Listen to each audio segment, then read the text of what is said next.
meus queridos! Sejam muito bem-vindos a mais um vídeo do meu canal Pitocos e Pitacos. Hoje o pitaco é um pitaco que dói na alma da mãe aqui. É o pitaco sobre os 3 erros que você pode estar cometendo com o seu filho e nem estar percebendo. Eu sei e vou falar em causa própria, porque eu cometi esses erros com os meus filhos e estou aqui então para garantir que você não vai fazer o mesmo com os seus, certo? Sigam aqui para dicas muito preciosas para vocês que são pais, que são mães de crianças pequenas e inclusive para quem está pensando em ter filhos. Vamos ao pitaco de hoje?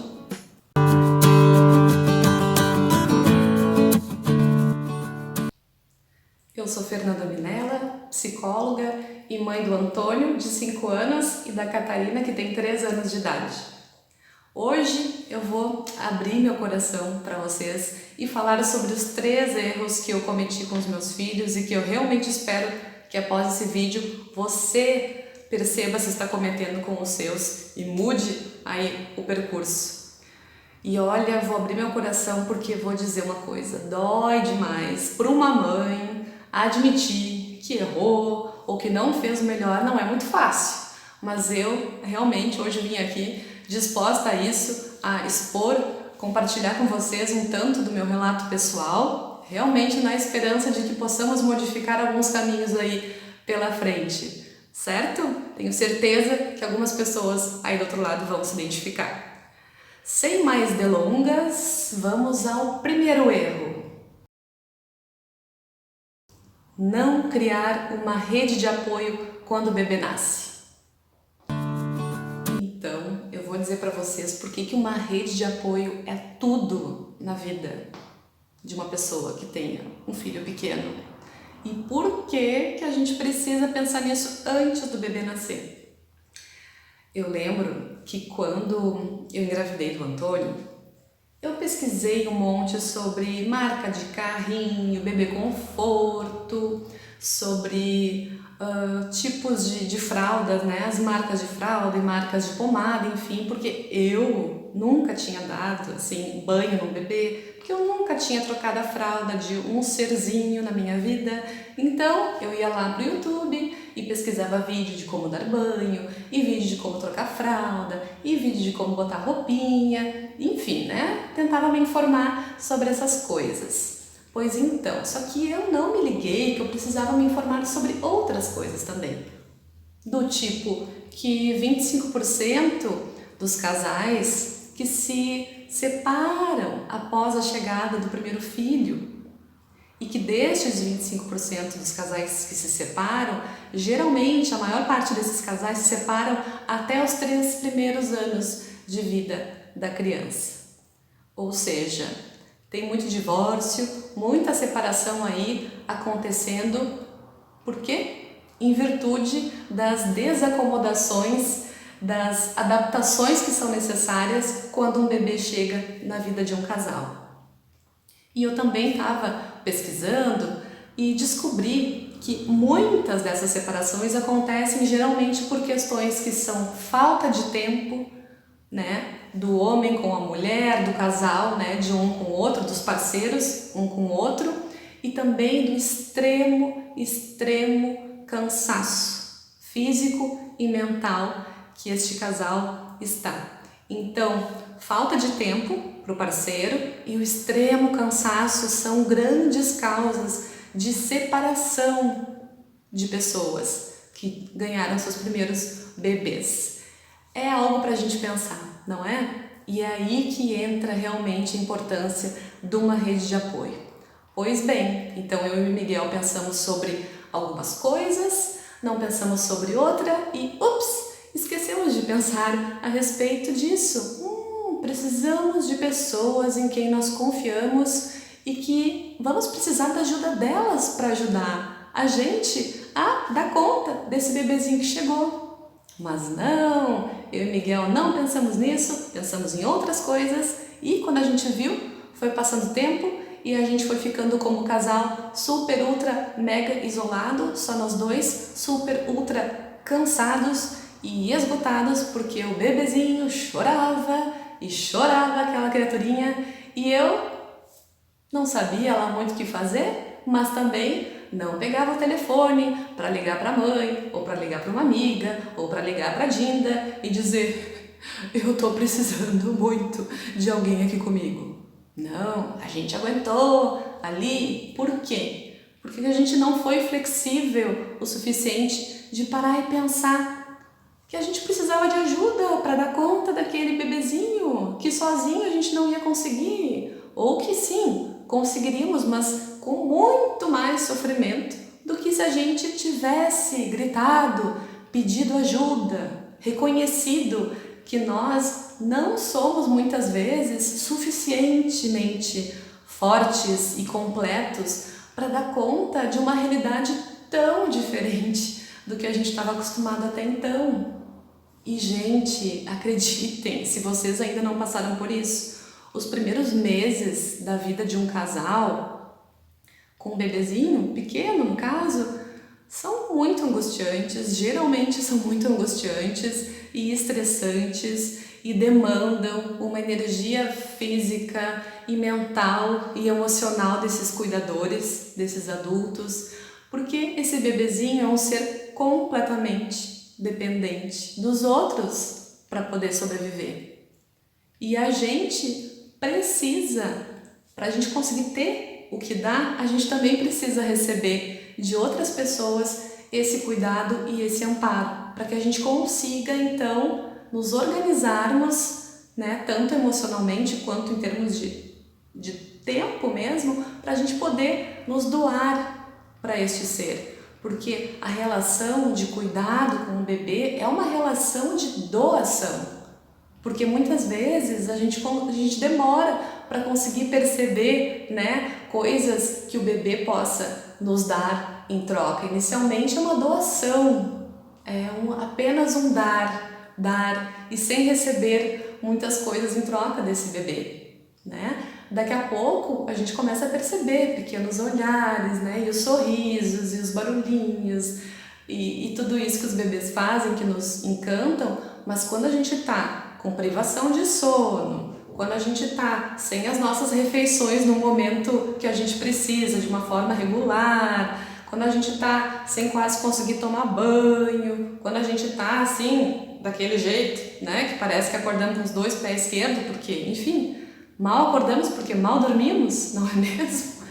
E a gente precisa de pessoas em volta de nós que possam nos dar uma mão com uma comidinha de vez em quando, né? Que chegue já pronta, ou que possa nos dar uma mão com as roupinhas dos bebês que sujam, ou um pouco da limpeza da casa, ou simplesmente alguém que pergunte como é que tá o pai, como é que tá a mãe, como é que estão se sentindo, alguém para conversar, conversas de adulto, alguém para escutar as angústias, as dúvidas desses recém-pais. Isso, gente, é como ganhar na loteria. E parece que tá tudo meio ao contrário, porque a gente tá ficando cada vez mais numa situação de morar longe, né, da nossa rede de apoio, de morar longe de pais, de familiares. Então, cada vez mais os casais estão ficando assim, sozinhos, só o casal e o bebê. E as pessoas também tendem a achar que, deixa eles, porque eles estão se adaptando. Mas será que esse casal não quer mesmo ninguém por perto? Será que esse casal realmente está muito bem, obrigado, e não está precisando de ninguém? Será? Enfim, é algo para a gente pensar. Mas é algo para a gente pensar preferencialmente antes do bebê nascer. Porque quando ele nasce, tudo começa a acontecer tão rápido e as demandas chegam que já é super importante ter assim essa rede já estruturada de alguma forma. E hoje, então, como resultado da gente não ter mobilizado uma rede de apoio, né? No caso eu e meu marido, para os nossos filhos, o que acontece? Pouquíssimo tempo eu e ele temos assim como casal mesmo para a gente poder conversar, né? Coisas nossas. Os nossos filhos têm uma dificuldade imensa assim para poder ir ou ficar, por exemplo, dormir fora de casa. A única vez que o meu filho dormiu realmente fora de casa foi quando eu fui ganhar a Catarina, que eu precisei ir para o hospital, o meu marido foi comigo para o hospital e foi então que o Antônio dormiu na casa dos avós, dos meus pais no caso, pela primeira vez e foi também a única. Então, essa falta de rede de apoio realmente depois ela vai nos deixando cada vez mais cansados e esgotados e dificulta muito para o casal conseguir se reconectar um com o outro.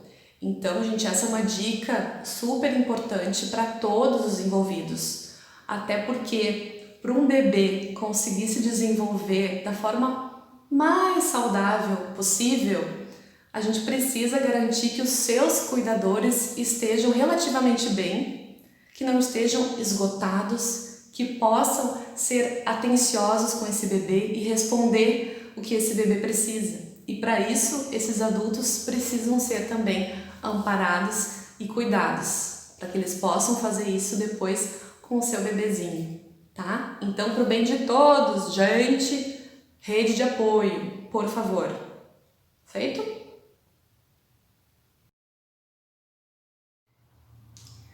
Vamos então ao erro número 2. Não oportunizar a autorregulação do bebê ou da criança. O que é isso, Fernanda? Autorregulação? Que termo é esse? Autorregulação é o simples fato de que todos nós, a todo momento, estamos fazendo algo para suprir alguma necessidade nossa, para a gente poder se regular e voltarmos a ficar, digamos, num estado de calma ou tranquilidade. Por exemplo, se eu estou com fome, geralmente eu vou em busca de algo para comer e assim eu estou saciando uma necessidade minha e estou me regulando. Se eu estiver com sede, eu procuro beber água. Se eu estiver, por exemplo, muito entediada, eu procuro me distrair com alguma coisa, com algum pensamento, algum objeto. Então, é um processo que o ser humano está constantemente fazendo no decorrer do dia, sempre fazendo algo para suprir alguma necessidade sua. E lembrando que as necessidades não são apenas essas fisiológicas, por exemplo, né, de dormir, de comer, enfim. A gente também tem necessidade de muito afeto, de muito carinho. Então, às vezes a gente precisa comer e às vezes a gente precisa de colo mesmo. E com os bebês e com as crianças não é diferente. Eles também têm todo o seu processo de autorregulação, mas eles precisam muito de nós, dos adultos, para podermos ajudá-los a se autorregular. Só que tem formas e formas da gente conseguir fazer essa autorregulação, formas mais saudáveis e formas não muito saudáveis. Vamos lá com o exemplo de novo. Como assim? Então, por exemplo, se eu estou com fome, eu posso buscar um prato de arroz e feijão, ou posso buscar um hambúrguer para eu comer, por exemplo. Qual que é a escolha mais saudável? O hambúrguer ou o arroz e feijão? Certamente seria o arroz e feijão. Se eu, por exemplo, estou muito triste, eu posso buscar através de um exercício físico uma forma de me reenergizar, me animar, ou eu posso buscar, por exemplo, algum tipo de droga para eu me sentir melhor? Qual que seria a escolha mais saudável? O exercício físico, é claro. Então, nós temos diversas formas de atender às nossas necessidades. E as crianças também precisam, principalmente elas, terem as suas necessidades realmente satisfeitas por nós, os adultos. Só que elas também precisam aprender formas que sejam mais saudáveis de ter essas necessidades atendidas. E aí que entra o meu erro, né, que eu consegui também fazer 2 vezes, mesmo com o segundo filho, no caso a Catarina, eu consegui errar 2 vezes. Parabéns! Que eu vou contar para vocês, que foi de estar, digamos, atendendo demais ao bebê. O que os bebês realmente precisam? Tem uma psicóloga que ela é autora de um livro muito legal, muito interessante, que se chama Por que o Amor é Importante. Ela, o nome dela é Sue Gerhardt, algo assim o nome dela. E ela coloca que os bebês precisam, idealmente, de pais que sejam confiantes e descontraídos, digamos assim. E não de pais que sejam muito ansiosos e que vão atender qualquer demanda do bebê, ou de pais que simplesmente os ignoram e deixam os bebês para lá. Então, esses extremos não são muito interessantes para os bebês. O que os bebês precisam seriam de pais assim que sejam muito confiantes em suas habilidades de ser pai, de ser mãe, e que também sejam mais leves, mais tranquilos, né? Mais descontraídos. Só que a pessoa que vos fala e seu marido são mais assim o tipo de pai e de mãe mais ansiosos. Então, por exemplo, quando o Antônio, o bebezinho, chorava, quando a Catarina, a bebezinha, chorava, ou dava um gemidinho assim no berço, lá íamos nós, né, ou eu ou ele, enfim, prontamente para ver o que estava acontecendo, por que está chorando, o que está acontecendo, o que a gente tem que fazer, o que a gente tem que fazer, né, para parar de chorar. Então, assim, o choro deixava a gente, sabe, meio que em pânico, né? Porque muitas vezes eu percebo agora que o meu repertório enquanto mãe para poder regular, né, os meus bebês não era lá muito extenso. Então eu pensava muito naquela coisa, ou é fome, ou é fralda suja, né, ou é frio, calor, enfim, né, como se tivesse só essas opções assim para o bebê estar reclamando, né, de alguma coisa. Só que não, né, gente? Na verdade, o bebê tem inúmeras necessidades, que não só apenas essas três. Então, os bebês também ficam entediados, né? Os bebês também ficam frustrados, irritados, incomodados. Às vezes é uma coisinha que, desde uma etiqueta que está incomodando o bebê, né, na roupa, ou uma posição que ele tá, que ele não consegue se mexer e se desvencilhar daquela posição sozinho. Então, assim, tem muitas coisas que podem estar incomodando o bebê e que ele precisa que a gente traduza elas e que a gente faça por eles. E como o meu repertório era pequenininho, então muitas vezes os meus bebês seguiam chorando e eu tentava atender daquelas formas que eu achava e eu não conseguia resolver, não dava conta e seguiam chorando, né? E aí começava aquele ciclo, né, mais difícil e negativo do tipo: o bebê chora, eu tento atender, não consigo atender o que ele precisa, eu me frustro ou eu me irrito, me acho uma mãe incompetente ou não tão boa, e ouço ele chorar, e isso vai reforçando, né, a minha autoestima enquanto mãe, ou a minha sensação de competência, né, para dar conta disso. Ficava mais fragilizada. E eu também lembro que o meu marido, muitas vezes, quando os meus filhos choravam, ele dizia pra mim: ai, quem sabe tu dá mais um mamazinho pra ele, quem sabe tu dá mais um mamazinho pra ela, sendo que eles tinham acabado de sair do peito. Eu tinha acabado de tentar dar mais um mamazinho e não era isso, claramente, mas muitas vezes lá eu ia de novo botar no peito. E não é que a teta mágica não funcionava sempre. A teta mágica nem sempre funciona, às vezes são outras coisas, né? Então, nesse processo, né, da gente tentar atender e tentar regular as necessidades, né, dos nossos filhos, nem sempre a gente conseguia realmente acertar, né? E o que hoje eu consigo entender e ver e aprender dessa experiência toda? Que a gente precisa, sim, ter um repertório, a gente precisa ter uma conexão, uma tranquilidade para a gente conseguir se conectar realmente com o nosso bebê. E isso passa primeiro pelo autoconhecimento, sobre a gente conseguir ler também a necessidade do bebê, que é dele, não é a minha.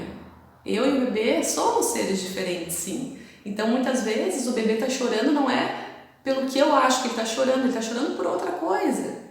Então, a gente precisa conseguir realmente de tranquilidade para conseguir se conectar com esse bebê e realmente conseguir atender o que ele precisa.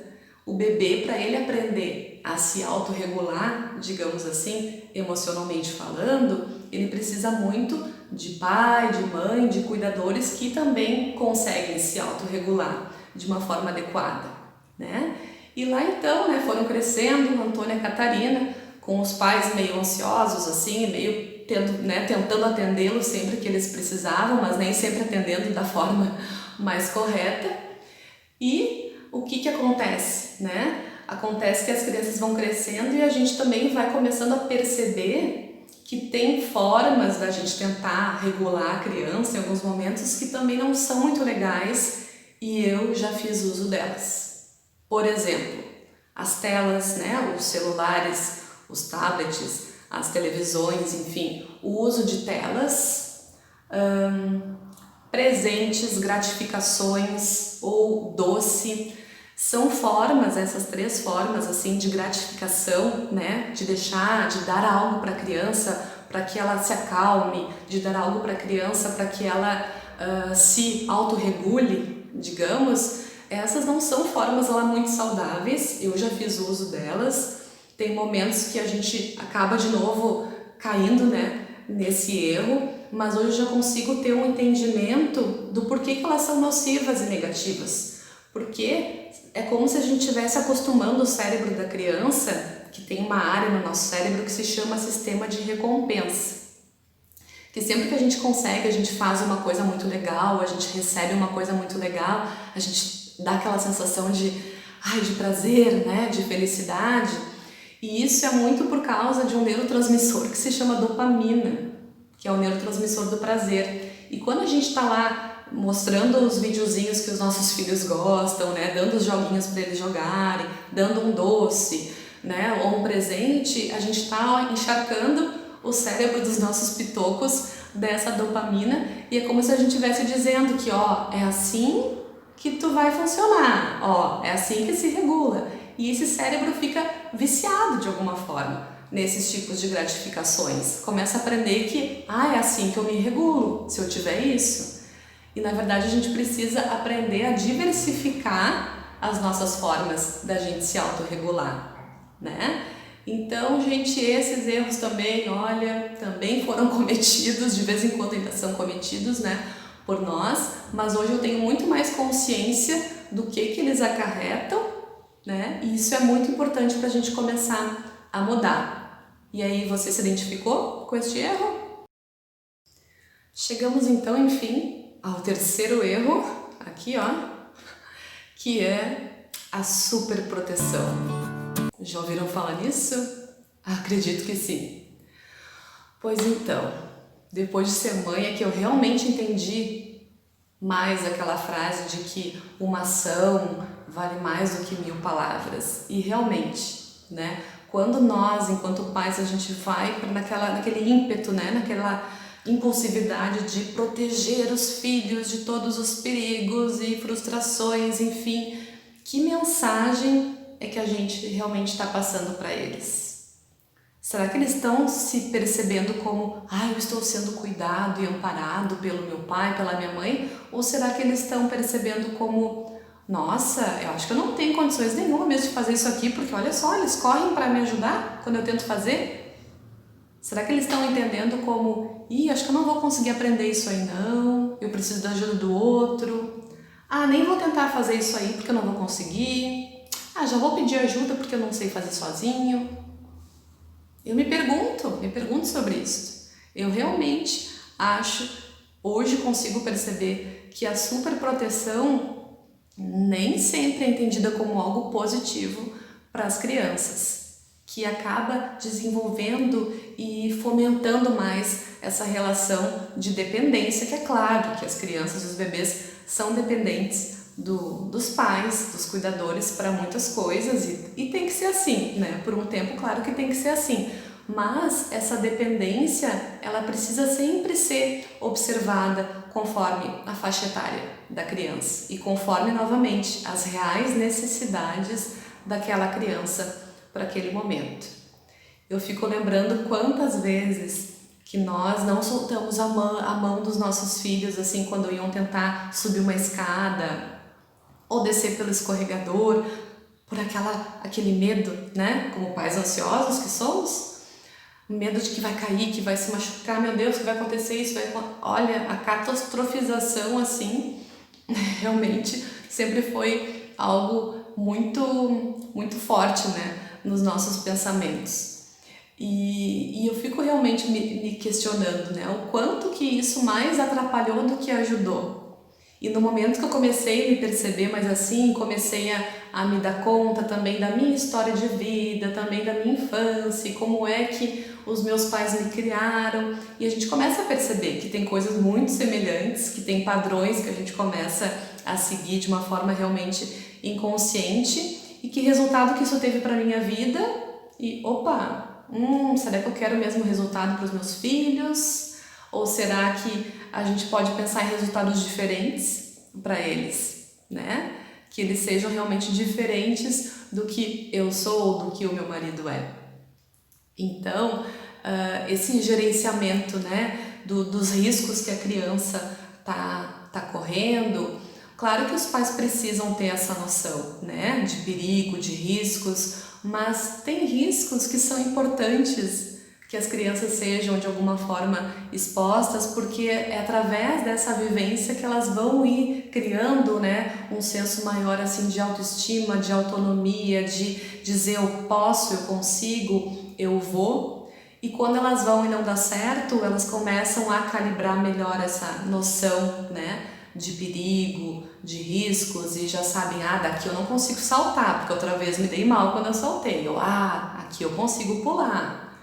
Então, são exemplos banais, mas da minha experiência, por exemplo, profissional, como eu lembro de ver, de acompanhar adaptações na escola de educação infantil, assim, de crianças que chegam com seus 4 ou 5 anos de idade e que as mães choram muito, porque elas estão levando seus filhos não porque elas querem que eles possam ir para a escola e se desenvolver na escola, mas elas pensam que eles estão ali porque eles são obrigados pela lei a estarem ali, e por elas eles seguiriam muito mais tempo só em casa, perto delas, né? Com elas assim, embaixo, pintinho embaixo das asas, né, da galinha.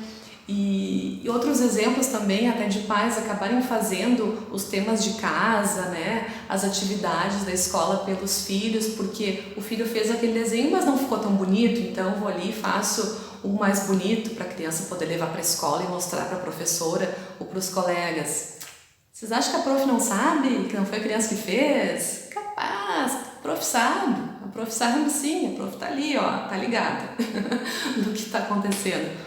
Mas enfim, gente, brincadeiras à parte, realmente é um assunto bastante sério que eu quis trazer para vocês também, essa questão da superproteção, para a gente realmente poder pensar a serviço do que a gente está cuidando tanto e tão preocupados e não querendo que nada de mal ou de ruim, né, possa atingir os nossos filhos. Eu lembro que a minha mãe algumas vezes já me falou que cada pedra que a gente retira do caminho, né, dos filhos, depois elas vão se acumulando lá na frente e daqui a pouco virou um muro de pedras que é muito mais difícil da gente conseguir contornar, não é mesmo? Então, e você por acaso também se identificou com este erro ou não?